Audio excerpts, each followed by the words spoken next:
LIC को निर्देश दिया भारत की सरकार ने कि अडानी के शेयर खरीदो। और आपको मालूम है एलआईसी ने कितना शेयर खरीदा है अडानी का?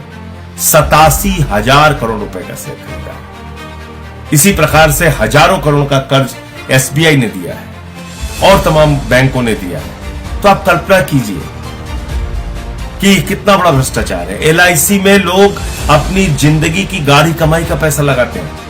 एसबीआई में लोग अपनी जिंदगी की गाढ़ी कमाई का पैसा जमा करते हैं। क्या नारा है एलआईसी का? जिंदगी के साथ भी और जिंदगी के बाद भी। यानी कि ईश्वर ना करे कि आपके साथ कोई दुर्घटना हो जाए तो आपके परिवार का सहारा बनेगा एलआईसी। आपकी बेटी का सहारा, आपके बेटे का सहारा, आपके बच्चों का सहारा, आपके परिवार का सहारा बनेगा एलआईसी। आज उस एलआईसी को एक व्यक्ति ने डुबो दिया, अडानी। जैन साथियों, आज पार्लियामेंट के अंदर सभी दलों की मीटिंग थी। उस सर्वदलीय बैठक में मैंने अडानी के भ्रष्टाचार का मुद्दा उठाया। अडानी का भ्रष्टाचार जो पिछले 3-4 दिनों से काफी चर्चा में है। और यह भ्रष्टाचार क्या है?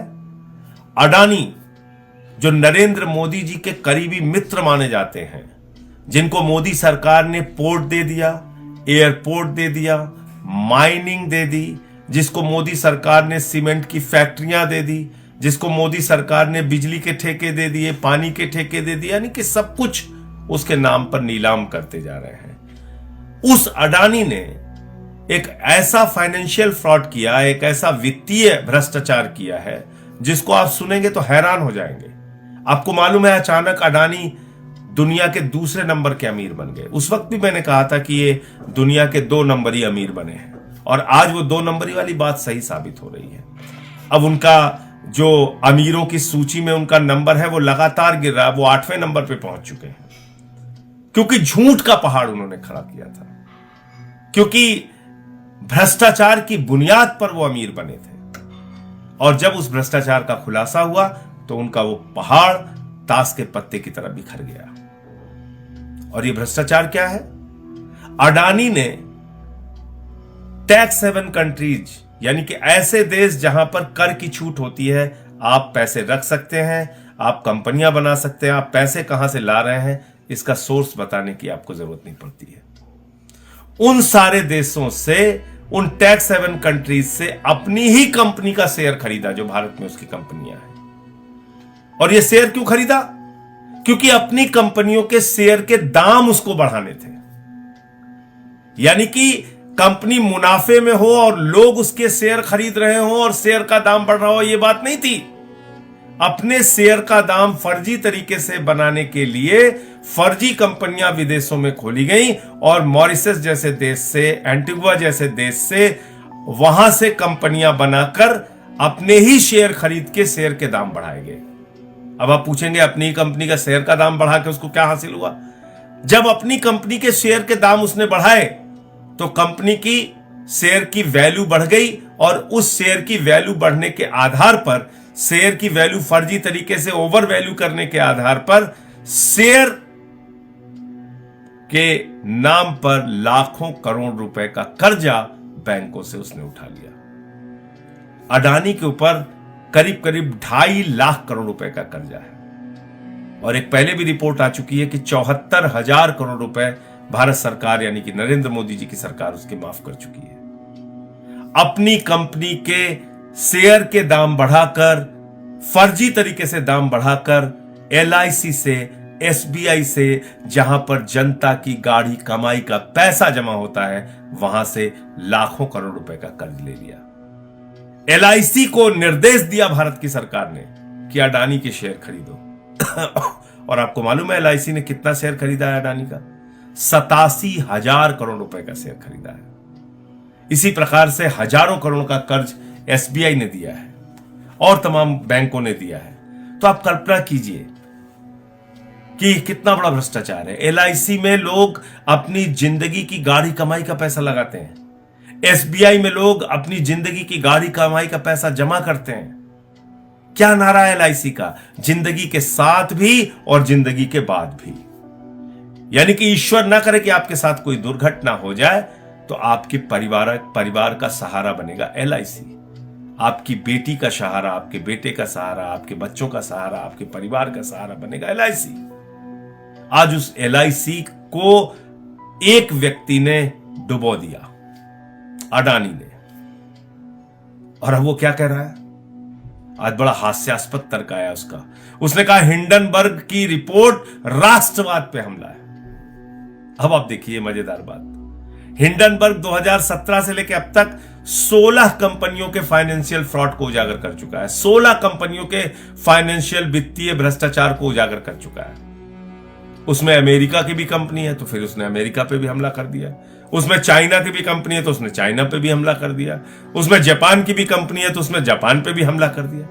अरे अपने भ्रष्टाचार पे जवाब दो ना, उसमें तो जवाब दे नहीं रही हो कि तुमने फर्जी कंपनियां क्यों बनाई और अपने ही शेयर क्यों खरीदे और शेयर के दाम ओवर वैल्यू करके बैंकों से लाखों करोड़ रुपए का लोन क्यों लिया, जनता की गाढ़ी कमाई का पैसा डुबोया क्यों। किसी ने अपनी बेटी की शादी के लिए पैसा जमा किया था, किसी ने मकान बनवाने के लिए पैसा जमा किया था, किसी ने छोटे मोटे रोजगार शुरू करने के लिए पैसा जमा किया था। वो सारा पैसा तुमने डुबा दिया, उस पर जवाब दो। अब कह रहे हो राष्ट्रवाद पे हमला है, यानी कि भारत राष्ट्र के करोड़ों लोगों का लाखों करोड़ रुपए लूटकर अडानी आप राष्ट्रवाद की बात कर रहा है। भारत राष्ट्र के लाखों करोड़ की संपत्तियां औने पौने दामों में लेकर उन सरकारी कंपनियों को बर्बाद करके अब अडानी राष्ट्रवाद की बात कर रहा है। तो इस राष्ट्रवाद के नारे के पीछे तुम्हारा भ्रष्टाचार छुपेगा नहीं, क्योंकि इसी भारत राष्ट्र के करोड़ों लोगों को तुमने लूटा है। और इसलिए मैंने भारत के प्रधानमंत्री को चिट्ठी लिखी है, सेबी को चिट्ठी लिखी है, income tax department, CBI, ED सबको चिट्ठी लिखी है कि बगैर देर किए अडानी और उसके परिवार का पासपोर्ट जब्त किया जाए। क्यों? क्योंकि पहले भी इस तरह के बड़े भ्रष्टाचार करके 20,000 करोड़ रुपए लेके नीरव मोदी भाग गया, मेहुल चौकसी भाग गया, 10,000 करोड़ रुपए लूट के विजय माल्या भाग गया, 3,000 करोड़ लूट के ललित मोदी भाग गया, 6,000 करोड़ लूट के नितिन संदेशरा भाग गया।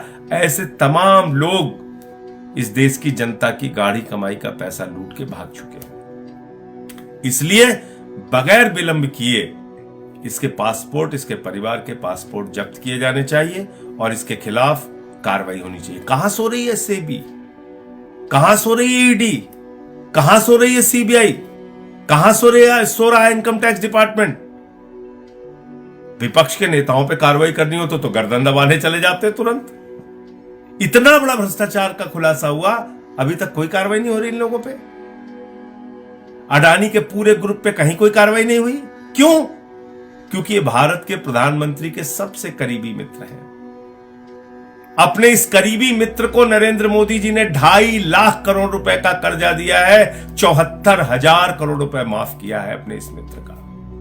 आप कल्पना कीजिए, आपको अगर नौकरी देने की बात आती है तो कहते हैं -20 डिग्री टेम्परेचर में देश की सेवा करो और 4 साल के बाद रिटायर होकर दर दर की ठोकरें खाओ, अग्निवीर बन जाओ। और आपके लिए रोजगार नहीं, आपके लिए दवाएं नहीं, आपके लिए दूध नहीं, आटा दाल चावल सब महंगा कर दिया। लेकिन एक अडानी के नाम पर पूरा देश गिरवी रखने को तैयार है ये सरकार। इसलिए आज मैंने सर्वदलीय बैठक में मांग की है कि इन मुद्दों के ऊपर सदन में चर्चा कराई जाए और अडानी का जो भ्रष्टाचार है उसके बारे में सरकार जवाब दे। मैंने चिट्ठी भी लिखी है कि इनके पासपोर्ट जब्त किए जाए और चर्चा की मांग इसलिए की है कि आज करोड़ों लोग भयभीत हैं, डरे हुए हैं, चिंता के बादल उनके सर पे मंडरा रहे हैं कि उनकी जिंदगी की गाढ़ी कमाई का पैसा एलआईसी में, एसबीआई में, तमाम बैंकों में डूब रहा है और सरकार सो रही है। जय हिंद।